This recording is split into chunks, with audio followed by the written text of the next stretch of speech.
Црната листа не треба да остане само американска и македонските институции треба веднаш да преземат мерки во борбата со корупцијата. Ова може да се заклучи од одговорот што го доби Алфа на прашањето упатено до амбасадата.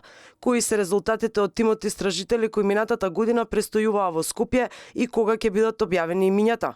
Посветени сме на корумпираните актери да понесат одговорност и продолжуваме тесно да соработуваме со Вашингтон во однос на санкциите и развојот на случаите. Секое соопштение ќе дојде од Вашингтон, но секоја акција на меѓународните партнери мора да биде придружена со домашна акција. Директна порака дојде од американската амбасадорка која на форумот на жени лидери за добро владење порача македонските граѓани заслужуваат институции кои работат за нив и иднина во која што ќе владее правото.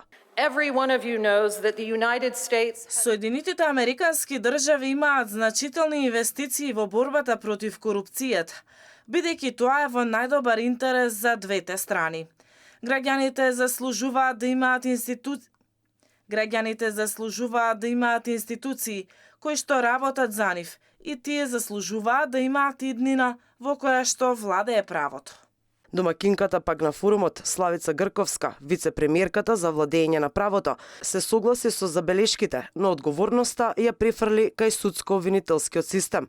На крајот се сведува на храброст и одважноста на правосудните органи, професионално да си ја завршат работата, да ги процесуираат случаите, да покренуваат случаи, без разлика дали тоа станува збор за владини представници или за бизнис релации, за политички фигури.